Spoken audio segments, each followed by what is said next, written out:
Hello and welcome to the Northwood Podcast. I'm your host, Heath Jones. I pastor a church in Indianapolis, Indiana. We're called Northwood Christian Church, hence the name, the Northwood Podcast. Very original, I know. But if you'd like to find out more about us, please reach out to us. Maybe email me at heath@indncc.org. That's my name, Heath @indYNCC.org, or you can simply go to our website, which is www.indncc.org, and there you can find more information about our service times and about our values and other ways that you can connect. And speaking of our church, you may hear some background noise. Today, our building is hopping. We've a school that's filled with kids who are bouncing off the walls because this is their last day before summer break, and my heart is with them. I'm so glad for them. Good for them. So that's where part of the background noise you may be hearing is coming from. But also, there's a wood chipper running nonstop outside of our building, just off the street. Apparently, a crew from the city is taking care of some trees or something, and today is the time I have to record this. So we're stuck with it. I don't know. Either way, that's what you may be hearing in the background. Actually, I'd say you definitely are hearing in the background. And if that's distracting, I apologize. But today my hands are tied. Sorry for the noise. Hopefully it'll be okay. Now, before I move on, I'd like to thank Wish TV and the All Indiana Podcast Network. They produce podcasts made in Indiana by Hoosiers and often about topics of interest to Indiana folk. So the Northwood Podcast is honored to be a part of that. So please check out the dozens of podcasts produced by the All Indiana Podcast Network, made by Hoosiers. And if you're not from the state, I'm sure there's topics of interest for you there as well. You can find them at www.wishtv.com/podcasts or by typing in www.allindianapodcastnetwork.com. One last thing about this podcast. I have no idea who's listening or how many people. I frankly don't know if I'm talking to 4 people or 24 people. I have no clue. And so I'd like to think there are dozens and dozens, but more realistically, I'm talking to less than that. I realize that. So here's my encouraging word to you, to spread the word, to share the Northwood Podcast with any friends or acquaintances that you think might be helped by this, only if you think it would help. So trust your intuition on this. Or you can also help by liking or subscribing or following this podcast on whatever app that you use to listen. So if you like, stop what you're doing if you can and click on one of those buttons: like, follow, subscribe, share, and that's one easy way to spread the word. Now, you may know how this next part goes. We're going to pause here for some ads for our podcast audience. For everyone else, we'll take a moment of silence for, I don't know, a moment of silence. Here goes. And we're back. Welcome back to our podcast audience. And today we're going to be going over a passage from the Hebrew Bible found way back in the book of Numbers, chapter 11, verses 24 through 30. That's Numbers chapter 11, verses 24 through 30. And without further delay, here goes. So Moses went out and told the people the words of the Lord. And he gathered 70 elders of the people and placed them all around the tent. Then the Lord came down in the cloud and spoke to him, and took some of the Spirit that was on him, and put it on the 70 elders. And when the Spirit rested upon them, they prophesied. But they did not do so again. 2 men remained in the camp, one named Eldad, and the other named Medad. And the Spirit rested on them. They were among those registered, but they had not gone out to the tent. And so they prophesied in the camp.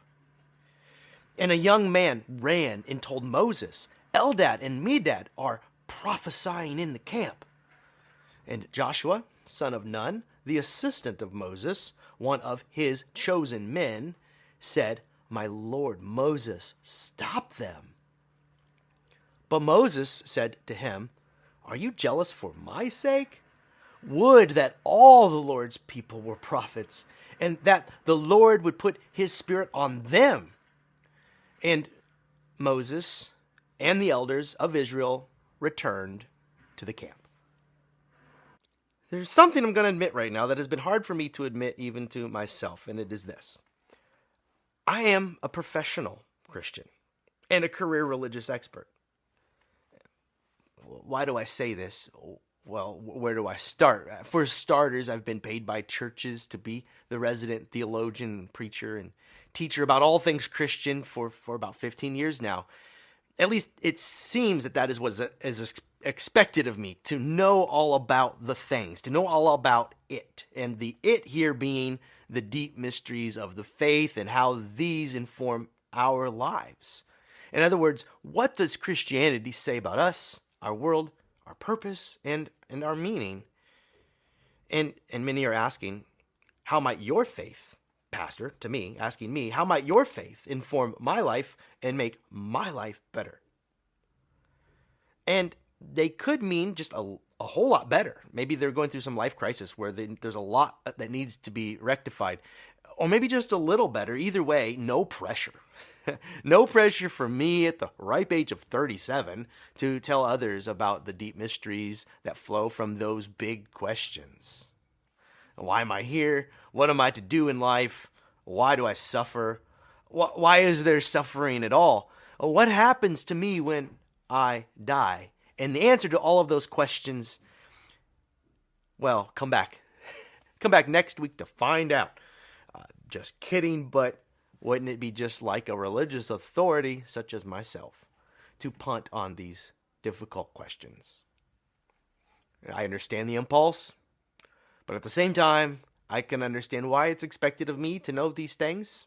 After all, I went to 4 years of undergrad where I studied Christian ministries. That was almost a seminary experience in and of itself. And then I went to seminary, a religious school, to teach me to be a pastor. And I got my master's of divinity there. And that does sound important, doesn't it? And that all amounts to 7 years of 7 concentrated years of theological education, pastoral education, and religious education. And since then, I've continued, in fact, to participate in educational opportunities, signing on for the occasional workshop or conference. And as I've said, I've been a pastor for about 15 years. So if anyone ought to know, it may as well be me. So I'm trying to paint a picture here of someone, me, who theoretically is called, equipped, capable, trained to be, and looked to be what I said at the beginning. A professional Christian and a career religious expert. So you'd think I'd be qualified to meet with any request or concern a congregant or a stranger might present. I would like to dispel you of that illusion today. My pastor's credentials may qualify me for quite a lot, but they will only get me so far. Because I don't have all of the answers, or all of the ideas, or all of the talents, the skills, the competencies needed in the church. I am but a small part. But if you're looking at me to be the one-stop shop for all of it first, that's unhealthy for you and ultimately probably for me. But also, truth is, and I'll say it again, I don't have all of the answers. And the good news is, seems like I'm not the only one. Even Moses, who we just read about in today's story, did not often have all of the answers. Sometimes it seems as though he didn't have any correct answers at all. I'm wondering if you can relate. I know that I can. I should provide some more context for today's story. Moses has been wandering with the people in the wilderness now for the umpteenth year. I'm not sure where we are on the timeline here. And the people present with him offer him up another obstacle, another problem for him to solve. And this time they are tired of the food that they have been given to eat. Moses feels overwhelmed by their complaint and requests, feeling himself inadequate to the task. He's being asked to provide the answer, and he doesn't know what to do. So he's overwhelmed, as part of him wants to die, even if he can't get out of this mess. Go ahead and read what came first. He says, if you can't help me, God, kill me. I cannot go forward. So God told Moses to commission 70 elders from the people who will then temporarily be given God's Spirit so that they may assist Moses in the work. So he'll have some help now, and this will become a game changer for Moses and for the people.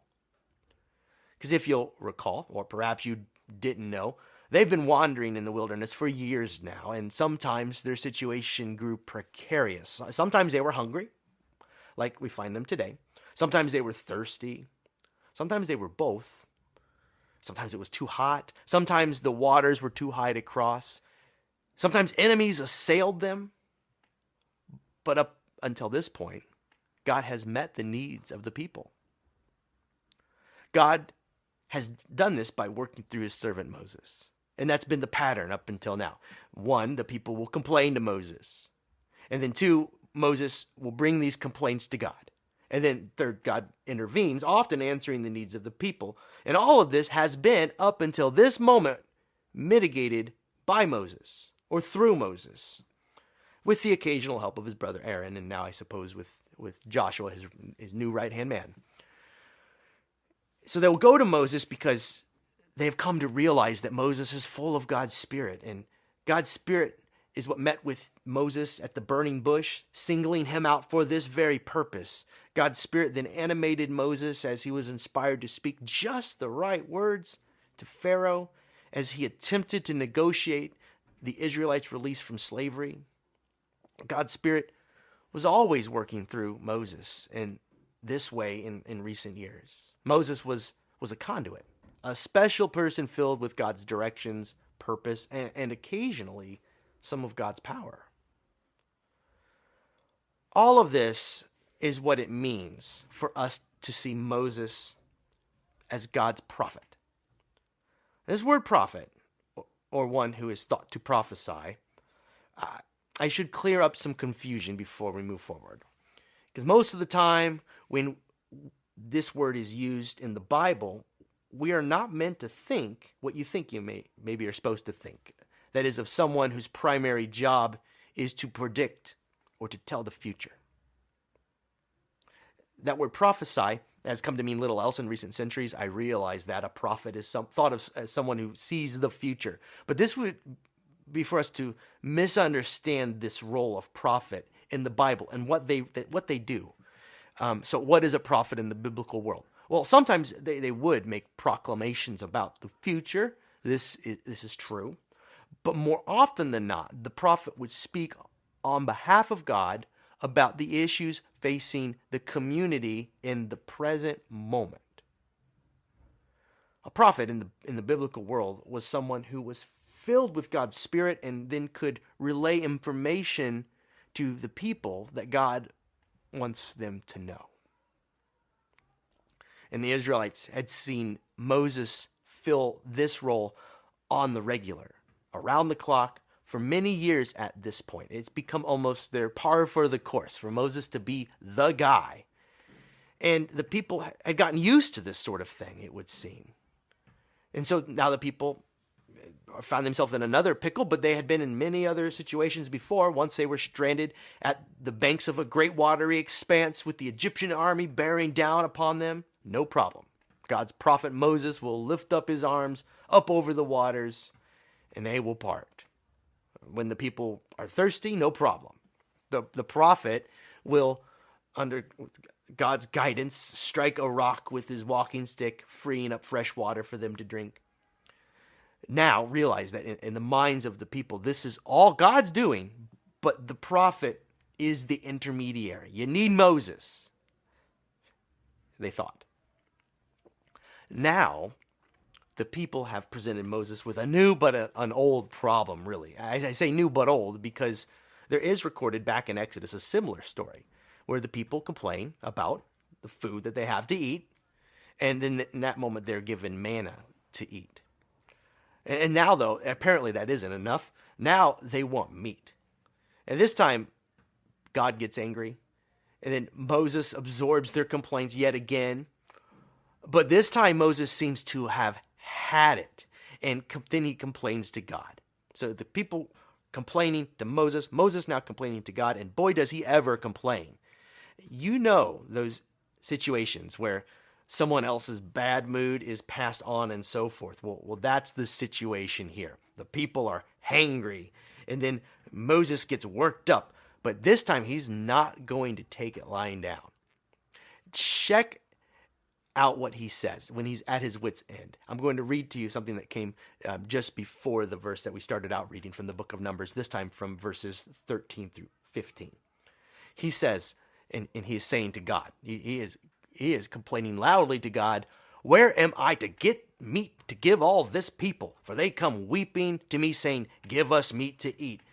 Am I to carry all this people alone? For they are too heavy for me. If this is the way you are going to treat me, put me to death at once. If I have found favor in your sight, and do not let me see my misery." That's dire. He'd rather die than face this, it seems. So this is what Moses is up against. And you know, I've had it far easier than Moses so far in my ministry. Maybe needless to say, I've never been asked to provide meat for thousands of people before in a wilderness, but I have been asked to describe heaven, or to pay the bill of a stranger who shows up at our church doors, or to sit with grieving families. But there have been times when I felt like I was being called to too much. Because, you know, the world is too big, and the problems are too large for me, for you, any of us, really, to shoulder them. I don't know if you've tried. You shouldn't. You can't. Even in our small church, we share big problems, and sometimes answers are scarce. And for these reasons, the lesson from today's story is vitally important. Because it is this: we are not meant to tackle these problems alone. In Moses' case, God instructed him to gather 70 elders from the people to help Moses feed the people. I'd like to read again from the text that comes before what we read earlier, this time from verse 17 of Numbers chapter 11. And these words convey God's response to Moses' complaint, that what he just said, you know, where he's, "I'd rather die, do something. I need some help." And God is offering some help here. And I'm quoting again, verse 17. Quote, "I will come down and speak with you there, and I will take some of the Spirit that is on you and put it on them, and they shall bear the burden of the people along with you, so that you will not bear it all by yourself." And this is what happened next. 70 elders from the people were commissioned to help Moses with his task, but with a twist. One thing you should note is that the text is very clear to let us know that these 70 elders were more or less deputized temporarily as prophets. Verse 25 reads, and I'm quoting part of it, "And when the Spirit rested upon them, they prophesied, but they did not do so again." And why should they? We'd never expect them to. That's Moses' job. This was just a one-off circumstantial event, unprecedented and unlikely to repeat. Only the very special, chosen, and trained may assume the mantle of prophet. And this is why Moses' right-hand helper was so offended when there were two members of the camp who were still prophesying after the fact. Apparently, this news was so appalling that someone had to sprint from the camp to the meeting tent where Moses was to tell him about this unauthorized use of God's Spirit. And his right-hand man, Joshua, agrees wholeheartedly. So I'm going to quote to you what happened. Quote, "And a young man ran and told Moses, 'Eldad and Medad are prophesying in the camp.' And Joshua, son of Nun, the assistant of Moses, one of his chosen men, said, 'My Lord Moses, stop them.'" And my English translation has an exclamation point right after "stop them," because in the original language, urgency is conveyed. Notice, the text goes out of its way to let us know that Joshua was one of Moses' chosen men. I mentioned earlier how I'd been a pastor for 15 years, and I don't know if Joshua had 15 years experience, but he was Moses' right-hand man, and that has to amount to something. And so you might identify him right along with Moses as one who has credentials, or at least someone who is closer to credentialed than these other fellas, this Eldad and Medad. And what kind of names are those? They're all prophesying willy-nilly as if they had the right. So he implores Moses to stop them. And I'm sure he expects that Moses feels much the same. And if so, Joshua is about to be surprised. Instead of sharing and joining with Joshua in his anger, his frustration, his discomfort at this, instead he replies, quote, "Are you jealous for my sake? Would that all the Lord's people were prophets, and that the Lord would put his spirit upon them. Are you jealous for my sake?" I love that. Moses seems so over it. He may well have held God's spirit all to himself up until this point, at least from the perspective of the people, and maybe even Moses thought so, but he is far past ready to share the load at this point. He was called from that burning bush, first alone, was given a little help with his brother, but still felt alone. And then he had all of these dialogues with God, sometimes up on top of the mountain for days and days, alone. He has petitioned God on behalf of the people up until this point, time and time again, alone. He leaves the camp, talks to God, comes back with the answer. Now, after he's had a taste of what it is like to have a little help, some other people also endowed with God's Spirit, he has no desire to hog the limelight, the power, the control, any of it. I love that line. I feel it myself. Would that all the Lord's people were prophets, and that the Lord would put his Spirit on them. Well, about that, the Sunday that's approaching us is Pentecost. It's the Sunday, that Christian holiday when we remember and celebrate the pouring out of God's Holy Spirit on the church. That is all of us. And in that moment, the church was empowered to do the work that they had seen Jesus do. Just as Moses had commissioned 70 elders filled with God's Spirit to help him feed his community, Jesus would call first 12 disciples and eventually thousands and thousands through the centuries up to this point would answer the call. And there were people like Joshua who were appalled that God's Spirit would live in, course through, or empower, well, who? It didn't seem to mind who, the Spirit of God. Just so long as they were willing to aid in God's life-giving work. And sometimes people would object, saying that Jesus shouldn't consort with tax collectors and sinners, or that the lowly among them were not worthy of God's calling, or fit bearers of God's Spirit in them. But God's Spirit filled them nonetheless, and before you knew it, former fishermen were baptizing and healing, speaking words of wisdom in public. Would that God would send the Spirit to all of us. Well, it is Pentecost, which is what we believe occurred. We believe that the Spirit has been given to us all, God's Spirit in you, and this means that you are as capable and called as any priest, pastor, or any form of clergy to embody the work of God in this world. It often works this way. The people wanted a Savior to lead them out of Egypt, perhaps some powerful warrior, but instead they got a stuttering murderer on the run named Moses. Later, the people want a king to rule them, and they expect a tall and handsome king, and they get a King Saul. But then they later get a scrappy, shorter young twerp like King David. Not what they expect, but filled with God's Spirit. Centuries later, the people expected a new warrior to liberate them from the Roman Empire, and instead they got Jesus. A man born in a poor backwater town, but he was filled with God's Spirit. And soon, so were his disciples, and so are you. I guess what I'm saying is God is for us all, and God's Holy Spirit is for us all, not just religious professionals, not just the alleged competent or strong. Jesus said that he has called the lowly and the weak. God has and will continue to empower the lowly and the weak. And most days, that feels like me. And boy, don't I need it.